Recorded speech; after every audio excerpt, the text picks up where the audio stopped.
What are you saying, guys? Ray Brown, and we're here for episode 1 of the Yearbook, and I'm joined with Michael. Hello, people. Host of the Stockroom Podcast, freelance creative, swagger done. Hey, I try, man. You know what I mean? We're just trying to platform as many creatives as we can, spanning London, Paris, Barcelona, and Dubai. Just gonna get to know Michael today. You know what I'm saying? I met him a couple days ago, actually. Literally. You know what I'm saying? Like, that's like life comes at you fast. But Michael, tell the people about yourself. Like. All right, cool. So I guess like I come from a background of knowing that I wanted to do something creative, but not understanding what I wanted to do at the time. And so my first kind of taste of the creative space and like being on set was working as a runner on a shoot for Office Shoes. Nice. So I was literally just helping out different departments, whether it be like the art team, the photography and video team, the styling, like just helping to be that extra pair of hands basically. And off the back of that, I was like, oh, like I like seeing this side of the story, and I like the storytelling involved in brands. So like growing up, I used to see like, I don't know, like FIFA adverts, and I used to see like stuff coming towards like the World Cup, Nike adverts and things like Suzuki adverts where like they would do like a car football tournament and little things like that. And I always wondered like, why is it that adverts like that and moments like that stick out in my mind for so long, and why are they so important to me? And so I always wanted to kind of be involved in storytelling in some capacity. And so I started producing. And I was a production assistant first, worked with a friend of mine called Michelle at Packworks on a Nike job for Nike and Cortiez. Yeah. Okay. So I worked with her on that, and she put on a story. I met her at an event, and she put on a story like a couple weeks later. She was like, oh, like looking for an extra pair of hands for a shoot for a day. I was like, cool, didn't think too much of it. And then I just messaged her and I was like, yeah, I'm down. And then she sent me the brief and obviously an NDA, and I was like, oh, damn, like, this is a bit serious. So I see Nike and Cortiez on it, I'm like, okay, cool. So do that. And then I worked with a fashion brand for... So you say that was your first job? That was my first production assistant job, yeah. Nice. And then, how old were you when you did that? Well, no, I did that, wasn't that old. Wasn't that young either. I was 24. Okay. This was last summer. Okay. So literally, my journey's been like the last 2 years of just like experiencing things. So that took me into understanding what production was and understanding that a producer, because outside of the creative space, a lot of people don't understand what each person's role is. Yeah. And I ask a lot of questions. So if I'm going to help somebody, I'm asking them, what am I helping you to do? Your role as a producer, I'm a production assistant. So what is your role? So I was like to Michelle, I was like, so what are you doing here? She was like, I'm pulling the strings. I was like, what does that mean? And through what she told me in a bit of research, I kind of came to understand that pulling the strings meant that if a creative director has a vision, the producer is involved in basically bringing that vision to life, connecting the dots between A's and B's, and bringing things to life in like a real way. And so in the back of all of that, I just kind of like understood what that was. And then did my first production with like, what? Hey, yo, shout out my little cousin behind the cam. He's saying, bro, you you good? Just pulled up on a random thing. So I think my first production job was 5K budget, and at that point I was like, raw, like, what is this even? Like, I don't really understand what I'm doing, but I'm gonna just make the most of it and just like ask people questions, make sure people are good, and just keep the vibes correct. And that rolled into a second one. So that was then my second production job, and then I was like, can't lie, I enjoy producing. Like, I enjoy being behind the scenes, like the camaraderie that comes in building a team, and then that kind of feeling of execution as a unit. It's just like an unparalleled feeling, and being able to do that and then deliver off the back of that is crazy. So yeah, man, off the back of all of that, just like started continuing experiencing like that kind of level of storytelling, that level of like exposure to the space, and that's led me to like work with like some agencies in like tech brands and like car adverts, and then directing like my own campaign at some point. So it's kind of like been like a very progressive storyline, but I'm grateful to God that I've been able to experience all of this in such a short space of time. So yeah. I hear that. Yeah, that's dope, man. So how would you define what a producer does? I'd literally say like the producer just like makes things tick. Okay. So like, what does that mean? Sound like Michelle. I guess like for me, like it's like making sure the vibes are correct. You know, like you're building a team, everybody's on the same page. Okay. So I like analogies, innit? Yeah. So I describe that the creative director sees the image of a car, the producer brings the car to life. The producer gives the car wheels. So what, you want black rims? I've got you. I'll bring the person that will make the black rims. You want a V8 engine? Cool, I'll bring the person that makes the V8 engine. Or you want the car to be grey? All right, cool, I'll bring in the art department that'll make the car grey. All of a sudden now, you've got the engine in terms of like the production team that are making this engine tip. You've got the wheels, which is the people bringing it to life in terms of your photographers, your videographers. You've got the art team who make the car look the way it does in terms of like set design, in terms of like art direction. And then you've got like other additions in terms of like lighting. So for example, headlights, you've got your lighting team. All of a sudden now, you've gone from having the vision of a car to having an actual car in front of you, all because of the producer pulling the strings to bring these people into the fore and bring things to life. So the creative director would be like, he has the vision, and then the producer would execute the vision. More or less, bringing the right people to execute. What kind of skills do you think you have that make you a better producer than someone else?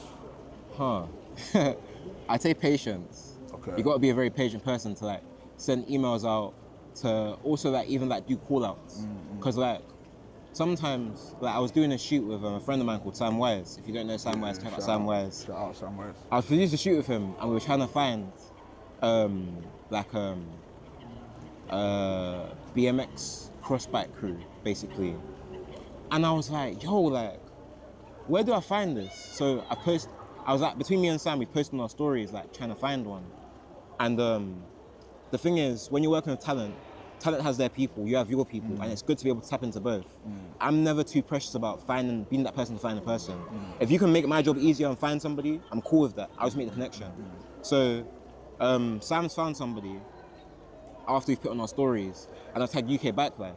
The next day now we're shooting, and I meet a friend of mine, a producer called John Farr, shout out John Farr, very serious producer. And he introduced me to another guy, and that guy is like a director. He directs videos for like Davido, directs videos for big artists, and also runs UK Bike Life. He was like, next time you need a bike, just message me, I'll find you somebody within a day and we'll sort it out. So the thing is like, being patient is one thing, but also being agile enough to find the solution and also connect with more people to basically widen your reach is also like a core part of being a producer. So I guess like that, just being patient, being agile, and also being very understanding of what a producer might need to give a creative director in terms of like that final vision. So kind of having that ability to have that top-down view of what that actual project is and what it's going to entail. That makes a lot of sense, man, because I think there's a lot of times in my life where I've kind of looked at something and seen it as something else, whereas like other people are kind of seeing the object. So I think having that ability to be like, okay, this could be that, and actually this helps that over there. It's effectively being a translator. Like that's kind of how I just see it. Like I just translate the ideas of one to the rest, and then once we're on the same page, I'm like, all right, cool. Now you've got what the vision I'm trying to achieve, or the vision that we're trying to achieve here. What's your own little 2%? I want you to go away from this work and not feel like you've done my work. I want you to feel like you've done your work because you added yourself to it. And I think that's what separates a good producer from a great producer. Because where you give people that little remit to be themselves and have their own footprint in it, afterwards, you don't have to tell them twice to post the work. They'll be proud to because they're part of it, you know? I hear that. What is a bad producer? What makes a bad producer? Someone that's not organized at its core. Because a producer, their core is organization. If you can't be organized as a producer, you kind of fail step one. And I guess somebody that's also like not very receptive to change. In the fact that as a producer, you've got certain things in your mind, you've got certain parameters you need to live by. No worries, bro. You've got certain parameters you need to like operate within. Like the budget is this. So you're almost like the law in a sense, where guys, you can't move too crazy with the creative, we only got this much to play with.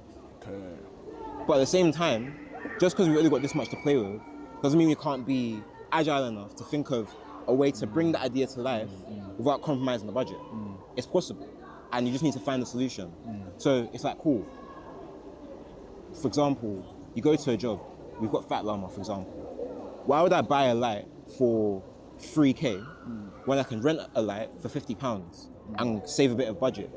And all of a sudden now, I've got a bit more money to play with. Or like you rent something from like, I don't know, like an Emiland or like one of these like, or Gas, one of these production companies that has access to everything for a day, as opposed to buying it yourself. So what was that, Emiland? Emiland, and there is Gas. Emiland Gas. They're like very big like production kit houses. Okay. So if you wanted to like rent out stuff for like a shoot, for example, those are the people you might call to get kit together. Okay, that's interesting. So yeah. Because I only knew Fat Llama. Yeah, Bro, I bro. know Fat Llama. Fat Llama is useful, man, but like there's so many other people out there, and like in the same way that Fat Llama operates, other corporations operate on the same basis, innit? So I guess like, yeah, just kind of knowing the names to call upon when the time's right is useful, innit? So would you say like it would help to have a? Let me ask a different question. What tools would you say like every producer needs in their? Let's just say like creative, because I think like sometimes you can compartmentalize things, but I think at the end of the day, it's like everything that you kind of described. It's all like being agile, being organized, like being able to kind of connect the dots. It's all kind of creativity. Or what tools do you have in your arsenal that help you like be the best, like do the best job? I would say aside from the things I've already mentioned, I'd say I enjoy like working physical with teams. tools. Like, physical tools. Yeah, it's like tools. So let's say software. Let's say Okay. hardware. Okay, I feel you. Okay, so in terms of that, I'd say the Adobe Cloud's my friend, man. Okay. Like Lightroom, Photoshop, Premiere Pro. Like I don't have to edit as often these days, but I know how to. So whenever I do need to, I just call upon those skills and make it happen. In terms of thumbnails for the Stockroom, I do a lot of thumbnail design for our YouTube channel. So in terms of that, like I've got like my presets, but I only have my presets because I'm able to be proficient enough to make them.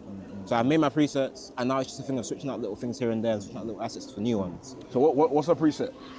For example, just a basic template. Okay. So like I've got like one for, we have like different forms of content on the Stockroom that we've like started rolling out.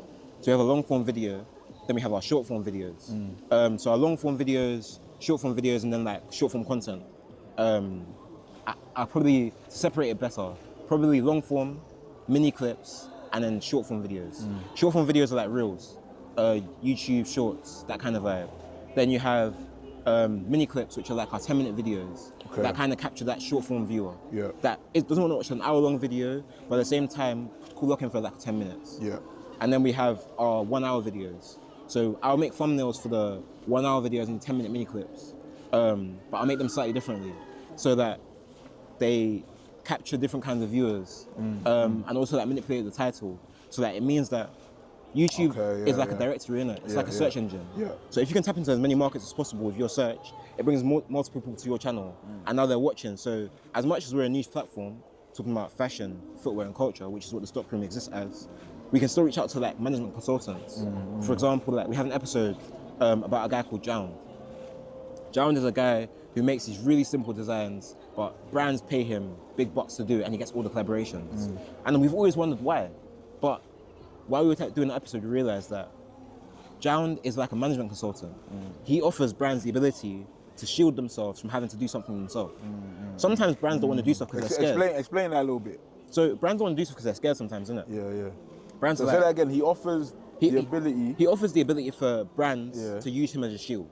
Okay. So in the fact that with a collaboration, right? Yeah. It's a collaboration. So technically to people, it's like, oh my gosh, this collaboration, this is crazy. Yeah. And that collaborator has their own audience. Yeah. If a brand did it by themselves, they would be condemned. Because it's like, it's too simple. So they can basically say, this is his take on the brand. Exactly. Okay. So also that's now, an interesting thought still. Now they have But a that's an human shield. interesting take on kind of like influencer marketing as a whole. Exactly. Because it's not from their lens. Now it's from a slightly different lens, which might be a little bit more digestible, a little bit more understandable for other people. And so for John, for example, he's like to us, a management consultant. So we asked a question on YouTube, is he a management consultant? Now, I don't know where that content will go in a year's time, but the fact you've put the words management consultant in association with this, it doesn't matter that our channel is solely focused on fashion, culture, and footwear. Management consultants can see that video and be like, what the heck are these guys talking about? Let me tap in for 10 minutes. And if they're tapping for 10 minutes, they're like, oh, hold on. These guys actually talk a lot of sense. Let me go watch the long form video. And now they're hooked. Now they're watching. So that's such an interesting point, because like I chat to so many creatives that I know, that do like big stuff, and I told them to like put themselves out there, like, you know what I mean, because like I said before, like things get siloed off, but I think everything is like everything's intertwined in it. For sure. But they'll come to me and be like, oh, I don't know anything. You know what I mean? And it's kind of like, you know way more than me. Yeah. And I'm not gonna lie, bro. I know some stuff in it. Like, you know what I mean? I'll be real. I know nothing, but I know some stuff. No, we're talking off camera. You know stuff still. You know what I'm saying? Yeah. Fact. So it's kind of like, that's an interesting take. That's an interesting point in terms of like people having their thing, but understanding that, okay, but this could also be beneficial. Yeah, we're talking about culture. Yeah. But this could also be beneficial to a completely separate audience that you're not even thinking about. That's the way I view life, bro. Like, yeah. Like even like, I love watching people's processes. I think that's one thing that maybe like is a bit different from me in terms of being a creative. I don't watch people in terms of like on a pocket watch kind of vibe or seeing what jobs they're doing. I just love watching how people process things. Because watching somebody's process, for example, let's go completely left field. Watching how an F1 driver is operating when it comes to practicing around the track. I love seeing that. Do you know why? Because do you know how many corners and turns they have to memorize? Where they have to check, where they have to speed up or slow down, where they have to watch for their shoulder and see how to fend off opposition. I love understanding kind of stuff like that, because like, I bring that to my life now. Where do I need to speed up? Where do I need to slow down? What might I need to do to adjust my point of view to be able to see what's happening in my rearview mirror? What opportunities am I missing? But that's from racing. I could take another example from like the way government think. And it's like, cool, government want to, quote unquote, from a government perspective, some governments want to provide for everybody. As a government, you can't provide for everybody. You always have something you specifically focus on. And it's like, understanding that you can't provide everything is like so important to me. Some creatives are so precious about their art that they never want to let people in. And they'd rather hold on to their £1,000 than open their hand a little bit for other people to join them and they can make 10 bags or 1 million. Why would you be so close-minded that you only want to make that small amount when you can make so much more? So I'm always telling people that. Like, let's unpack that a little bit. Like, so let's say someone to hold on to their £1,000. Like, how would they make 10 bags if they let in other people? Cool. So let's say you're an artist, right? And you're saying, all right, cool. I'm an artist, this is my art, I love my art, this is my work, and I can sell my work for £1,000, yeah? You don't want to bring in management because you're scared about losing commission to them, because now you have to pay them a 15% premium, right? Yeah. But, and I also agree to that to a degree. I wouldn't bring the manager unless... For the sake of it? No, I wouldn't bring the manager for the sake of it, not just have a manager. But if you can make me more than what I make already, or get me opportunities that I don't already have, let's talk. So in terms of that, if I open my hand a little bit and I unclench my £1,000 that I know I always make every month, now I might be sacrificing 20% of that, but my manager might be bringing me a £5,000 job here and there, a one-of-one commission for an arts council or for a gallery. And all of a sudden now, my £1,000, yes, I'm losing 20% of it, but now it's not £1,000 anymore, it's £5,000. Let's layer it again. Let's say we want to do an exhibition. You might create your exhibition, but you might get somebody to help you with installation. You might say, oh my gosh, like, if I bring in somebody to installation, I'm losing more money. But what if that person that helps you do this installation, not only one has their own personal brand to help you market it, but also can help you bring in other buyers, and also is confident about the work they're doing to bring in other people. Now, you're gonna make more money off potential sales off the back of that art exhibition. You have somebody you can work with on more exhibitions. You have your manager making money, but at the same time, your manager bringing new people into the room to see your art, and then you bring in a PR agency to write about you, or like a publication. All of a sudden now, the touch points increase just because you decide to come out of your closed shell of closed-handed £1,000. You want to make more. To make more, you have to lose something. You can't just make more. Yeah, that's true. So it's like that scarcity versus abundance mindset. Yeah. That's such a good point, man, because I think like obviously loss aversion is a thing. And I think like loss aversion is actually a more powerful force than gaining. And it's like people will look at like, okay, I can lose 200. And I don't blame people for it. Yeah, I don't blame people It's at a cutthroat game because you have every right to be scared. And so like, when the thing, I would just push back a little bit on that in terms of like, you have the right to be scared, but at the same time, it's almost like... Don't buy into that feeling though. Yeah. I would say like, don't buy into the feeling, but then also kind of, you have to, at a point, kind of look at Like if you're sitting there thinking, oh, like things aren't moving, like things are not going so well. Like I Yeah. always have £1,000 at the end of the month. And it's not even enough, that kind of thing. I think at a point, sometimes you have to kind of take ownership of that and say, like, okay, well, to be fair, like I'm not willing to risk losing 200. You know what I mean? To maybe gain more. So that it is a tricky one. I think it's definitely a paradigm shift. Like a lot of people kind of get caught up in the loss and maybe not so much in the investment. Like also, mentality. like, you know, like for people that are doing good things, there's always people supporting them. You never know where your friend could come from. That could be like, oh, like this vision of yours, yeah, let's run it up. What, please? I make money from work, bro. Like I'm doing this because I want to build something with you. Like you can build teams with people off the back of nothing, and it's not nothing because there's value involved. But the value exchange isn't necessarily monetary. It's more so a future value that is going to be established in the fact that they have a proof of concept. For example, a friend of mine that I do the podcast with, Bolly, he's a project manager. So real quick, how would you what's a proof of concept? So I'd say proof of concept is anything that's like real, that's tangible. Yeah, give me like from like idea to proof of concept. Okay, cool. So in the pandemic, I was in my trainer buying bag. I really love footwear. That's like my initial. What you got on today, man? Got on some Jordan 4 reimagined breads. Nothing too crazy, man. Come on, I see man try to come with the Supreme loafers or something. I was like, so I've got the Supreme foam. I step in those, man. Loafers, I step in those, man. those clog posits do me well, man. Will put me on though. That's the guy. The clog posits? Yeah. Will put me onto those ones. I can't lie. Yeah. Literally, but shout out Will Stoll, man. Shout out Will, man. But cool. So in the pandemic, I was watching Sneakers Live. Okay. And obviously Will was hosting, funnily enough. So I'm watching them, I'm like, it's good to see like a black brother doing what he's doing at such a level with Nike. Because at that point, I hadn't even done any work with Nike. I was still in uni. And I was just watching him from a distance. I was in Birmingham, out of the city, so life was a little different back then. And I had gradually started buying some shoes here and there, but I hadn't really gone ham with it. Then I was like to my boy Bolly, I was like, bro, like I know you do a podcast with your boy E-Man and Frank. I want to start something on Clubhouse called Sneaker Sundays. And Clubhouse was an app where we used to be able to talk for like time on whatever topic you wanted. So he was like, cool. So week 1 we do Sneaker Sundays. Then Bolly comes back to me and he's like, I was speaking with the boys in the Stockroom, which is the podcast, because I wasn't the one that started it. They started it already. Okay. And this is the whole thing of like being able to release your hand to let somebody in. And I was like, could we merge the concepts? I know you want to talk about sneakers. We have a sneaker podcast called the Stockroom, the trainer podcast called Stockroom. Can we merge the concepts and call it the Stockroom Sundays? I was like, yeah, okay, cool. Like, I'm down for that. Let's do it. And so then, from the following week on, it was called the Stockroom Sundays. And every Sunday we'll link up from 7 to 9, and a bit further sometimes, depending on the debates, and talk about trainers. And then we were like, yo, like, can't lie, we're having good success. People are joining, people are conversating, we're building a community here, people are loving what we're talking about, it's a vibe. Let's keep going. So then I'll hop on the audio with them. And at that point, the 4th member, Frank, he then became a full-time barber. So he couldn't be on the podcast anymore. So it became me, Bolo, and Eman.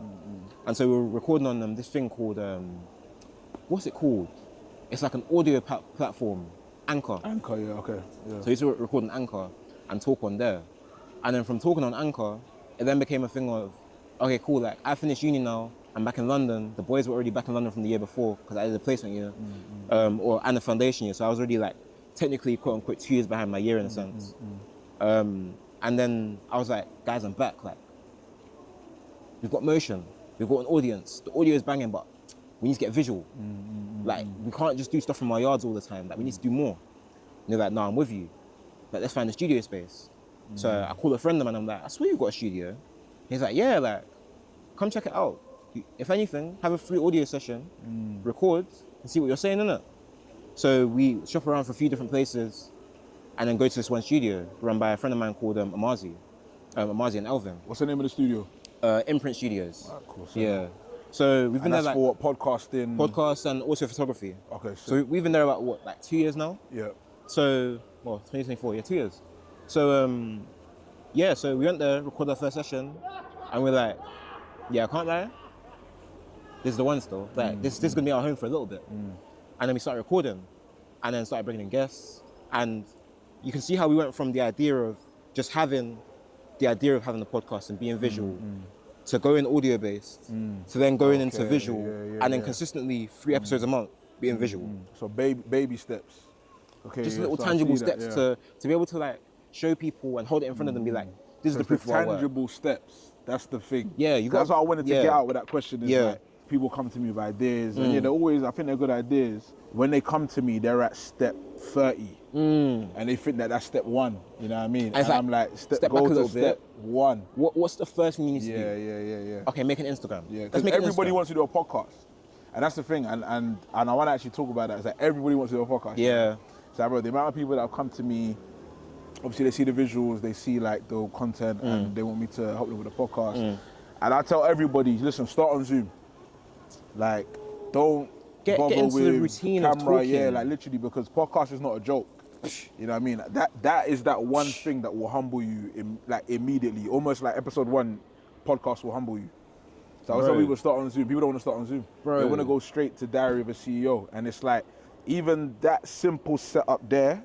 Took time There's to get probably at least 10 people that work on that simple setup. content production, in terms of video, audio production.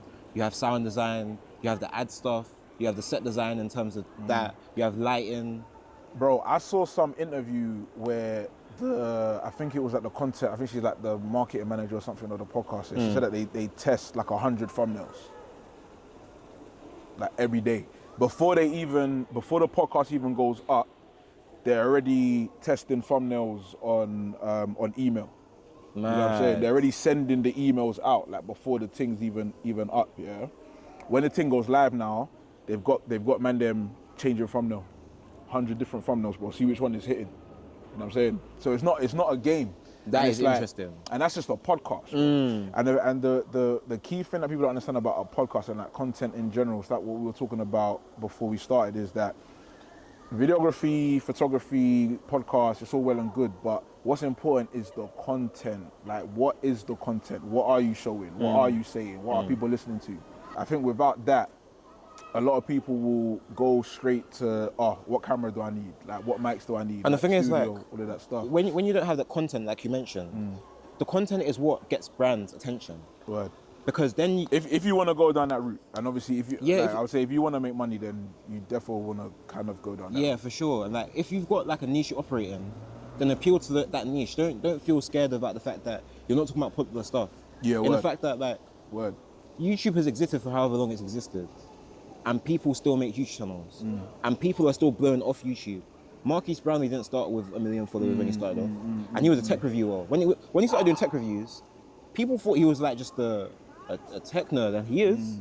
But look what he's doing now Word. in terms of numbers on his YouTube, and understanding the fact that yes, you can make money from a podcast, but making money from a podcast isn't the way you make money.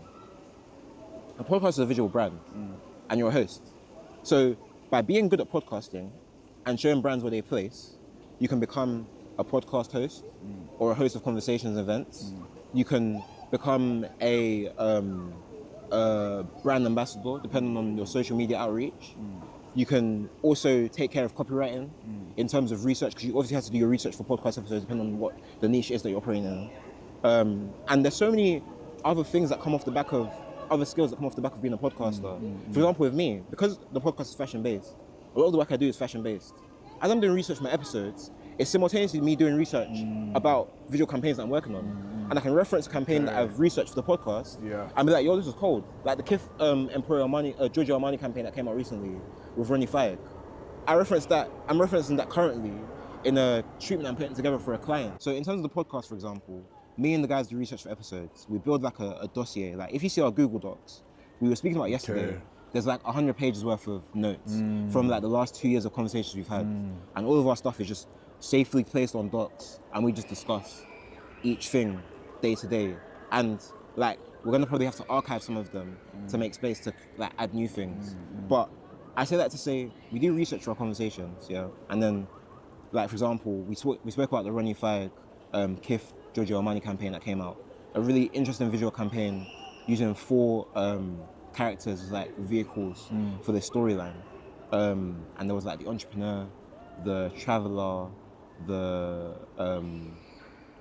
businessman, and there was another one, like basically 4 characters. And with these 4 characters, these 4 pieces of apparel collections were designed and created. And there was 4 rooms in a place in Italy. They rented out like a building in Italy. And This was a campaign that Kif did? Yeah, that Kif did. And so as part of their campaign, they rented out or like got a building and decked out these 4 rooms in the energies and like the spirits of these 4 characters, and then had the apparel placed around all of that. Yeah. And bro, as the campaign, crazy campaign. So I've now taken reference from the campaign and put it in a treatment and showed it to a client, and they're like, "That's exactly what I'm looking for. I'm looking for that kind of storytelling aspect, and it's great to have that, and it's great that you've seen that and you brought that to my attention." Yeah. So you see how like from a podcast perspective, I've used that research that I found for the podcast. I brought it into my world as a producer and director, and I've pitched it to a client, and they're like, "Yo, this is cold." So there's so much cross-pollination that happens that people forget because they're like, "Oh, well, today I'm a director, but tomorrow I'm a podcaster." Yeah, you are. Like that might be your main job for that specific day, but they all intertwine if you let them. Yeah, works. And if you let them, you're more rounded. No, 100%. And I think that one of the main things, like, because that's how I wanted you to really unpack that proof of concept thing, because I think like people get caught up in the hypes, and it's like, you know what, I need a podcast today. Tomorrow I need to be on Clubhouse. Tomorrow I need to be doing this, or I need to be doing that. Yeah. But it's like the medium is not important, it's the story. And like I said, and I'll keep saying this, it's the actual content like of the medium. So you important. know what I mean? And I think that if you can look at things through that lens, you start to understand that, you know, the podcast ain't important, because like you said, you started on audio. Yeah, bro. Which really is what a podcast is. Like this whole visual stuff is It's new. You know what I'm saying? What matters is the story that you're telling to the audience, and that you're actually providing value to them in a way that they wanna consume it. First of all, you call it proof of concept, you can call it validating your ideas, that's what they say in tech. But at the end of the day, it's like understanding that, listen, the medium isn't important. And even for me, like if I take it a step backwards, before I was podcasting, I was doing YouTube. So like I said, I really like trainers. And at a point, a friend of mine, shout out Natalie, Natalie is a fitness content creator. So she goes by Natalie Fitness. And she had started off a fitness journey. And she was like to me, at the time I used to go by Wavy Mics, because I had waves. And she was like, Wavy Mics. She was like, you start doing YouTube, you know? She was like, you love shoes, don't you? I was like, yeah. She was like, start talking to people about it, bro. I was like, I don't know, man. Like, she was like, nah, bro, like, just start in it. And then at the time I didn't start. She started, she went clear with YouTube on the fitness team. But she was super consistent, super dedicated, and I fully respect her journey. And it inspired me. So the pandemic came now, and I was like, cool, I've got time now. Let me actually lock in and just start this YouTube thing. So my first video was how to spot fakes. Because I went into the game, I said, there's a lot of YouTube content creators out there that create about trainers. I want to talk about it from 1, a UK lens, but 2, I just want to talk about like educating people. I'm here for the 1 viewer. I'm not here for everybody. If 200 people tap in, thank God. If 2 people tap in, thank God. Somebody's watching somewhere. I hope I'm doing something of importance and giving value to that person. And so I post my YouTube videos. I started off like with that how to spot fakes. Then I went into reviewing trainers in depth, talking about quality and like comparing quality from one to another. Then it was like concept videos of like how to style shoes. The pandemic was there, but we were about to exit the pandemic. So I wanted to like give people like a flavor of how to do that. And that's how I kind of practiced my hosting skills. So I kind of like stood in front of my camera and I was like, welcome to 5-minute fits with the M1 show. And all of a sudden now, I'm like hosting on my own channel. And then all these little soft skills I'm building, and without me knowing, has now contributed to now pandemic coming. And I'm like, cool, let's talk about trainers. What are soft skills? Soft skills like just like being able to talk, communicate, articulate your points. Because articulation comes from talking. Well, talking and reading. And I guess writing as well. If you are talking more, you are saying more. So there comes a time when... Is that true though? No, as in like in practice. Like if you're talking more, like word for word. I wanted to get like no. like metaphorical. Like. No. If you're talking word for word, you're saying more. Yeah. At a point in time, there comes a time where it's like, I'd like to think people sit down and say, cool, I'm talking a lot, but how much of what I'm saying is valuable? And as a podcaster, and as a person that talks to people, you want to have conversations of value, especially when you're having guests. You want to make sure you get the most value out of that time you have with the guest. You don't have 200 hours with the guest. You have 1 hour, 1 hour 10 maybe, to make impact. So I'm like speaking to people, I'm speaking to the guys, and we're having conversation with each other, and it's like, I'm like, cool. What questions do I need to ask this person? What research do I need to do into this individual to get the most value out of this conversation? What is the questions that I want to ask them left of field that will still resonate with them? Like, what's that one question? So like yesterday we had a guest on, a friend of ours called Therese, and I was like to her, how important is it to send that one email? And she was like, explain that. And the email was like to me, explain that a bit more. And I was like, me and Therese had a conversation. Therese said she wanted to go to Art Basel, and she said she was going to send an email to one of the founders to try and see if she can get an opportunity to go with her art. I was like, did you send that email? She's like, oh, you drew me out, because you know what, I didn't send that email. I was like, so there we go. How important is it to send that email? But that's off me being analytical and just like understanding how to operate with people, basic research, discussing with people general ideas in real life, to then bring it to the podcast. And just like being a real person. Like I feel like people go around and they're just like mad plastic, bro. Like, don't, in the words of the people I live around, don't be a neat. Like, don't go around just being like all kinds be a of nerd, like, but not a neat. yeah, man, exactly that. Like, don't be around like trying to like bred your way into certain rooms. Like, that's not the way you do things. Show genuine love to the people you have respect for. Show genuine care for the people you have respect for.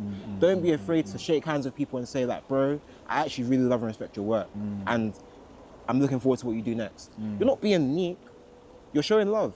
And I feel like people don't like showing love. If you're too embarrassed to ask, then you should be embarrassed that you want it in the first place.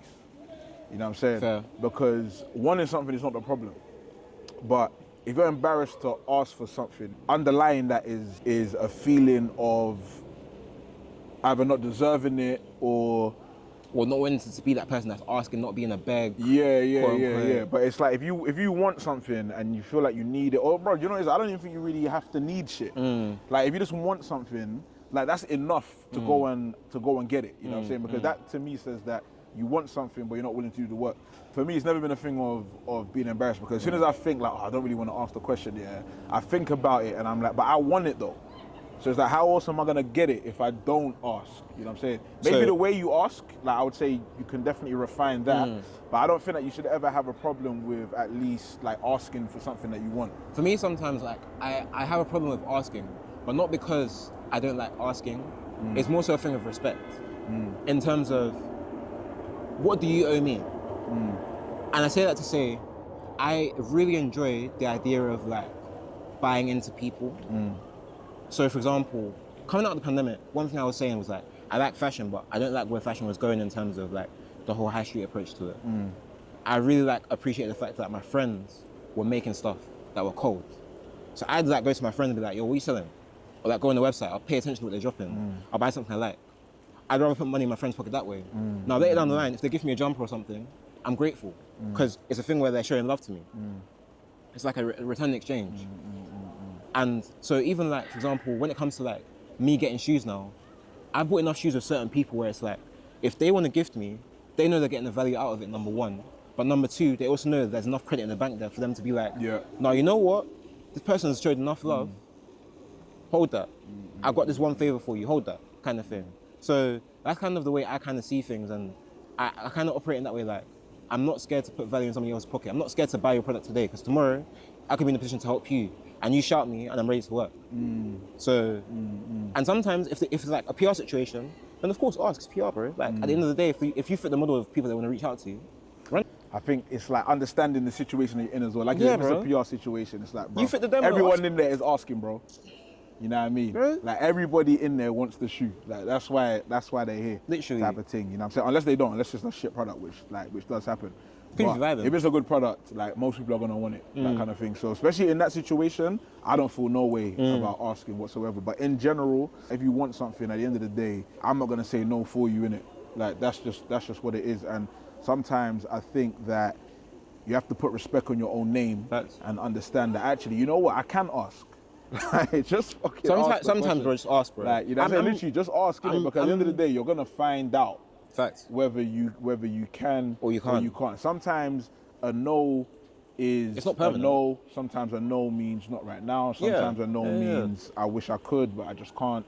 Like, no rarely Nah, I'm not gonna say that. But flipping, No sometimes means no, I'm not man. gonna say no, don't mean no, bro. Like I ain't having that. I ain't putting that on my resume in it. But I would say like, yeah, I would say just ask, man, because everything that you've just said, even if you want to get like super spiritual and that, if you take it back to the proof of concept is almost like you're asking God, bro, for this thing to happen. Real life. It just goes across the board, and it's like you don't ask, you don't get. Even taking it back to the Bible, like you think of like the first proof of concept, the creation of the world. Like literally in 7 days, God said, yeah, this is that. And then he was like to Adam, he was like, Adam, cool, like obviously the animals are here. Name them. I've showed you that this exists, and I've showed you they don't look like you. You know that they're not your G's. Name it. Then he made a woman from him, and then off the back of that, okay, I'm gonna call her woman because she came from a man. When you think of like fundamentally, like you said, you can link everything back to faith. Whatever your faith might be, there is a parallel there. And like for me, like I enjoy seeing God in everything because I feel like if you intentionally see God in everything, you'll notice him everywhere. Yeah, word. Kind of thing. Word. But back to the PR point as well. Like I feel like with some people, yeah, the reason for wanting things is wrong. Yeah. In terms of you want something, but you won't wear that thing in like 2 years time, or you won't even wear it in 2 weeks time. You just want it because everybody else wants it, and that's kind of childish.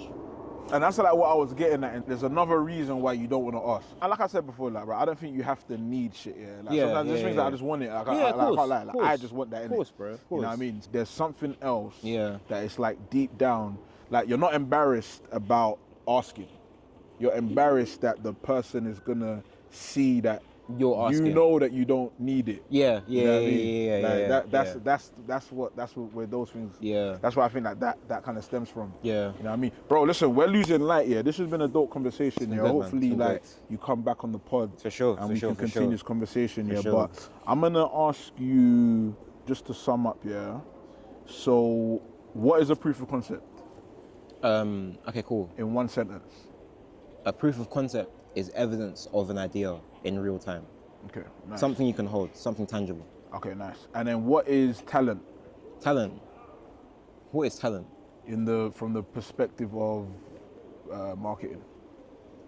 From the perspective of art. Oh, maybe not marketing, just like in the jargony way. What is talent? Talent is, well, it's funny. Talent can be a few different things. Talent can be the people you have within the shoot. Okay.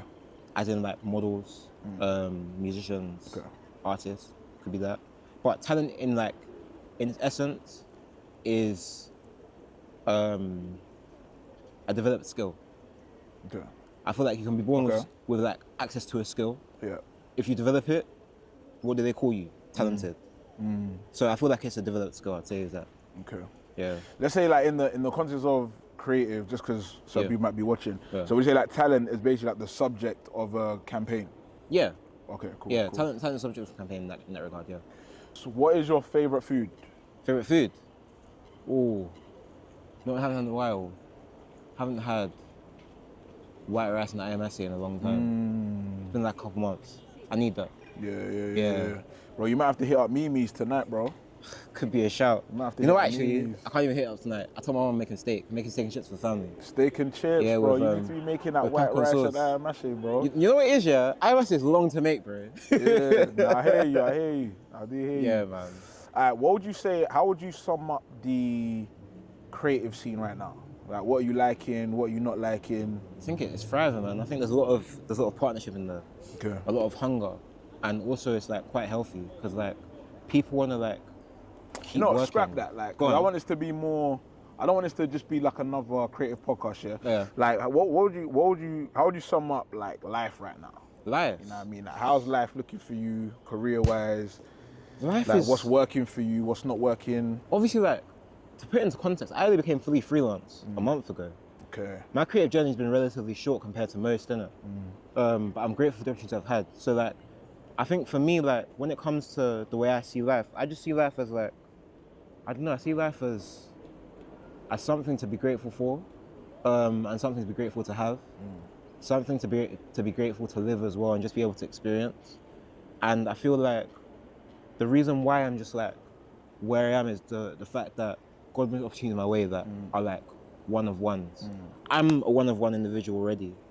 And that's the way I see myself. I'm just like, there's nobody on the planet like me, one. But on the flip side of that, there's also, like, the way I operate with people is very unique because of the way I approach things.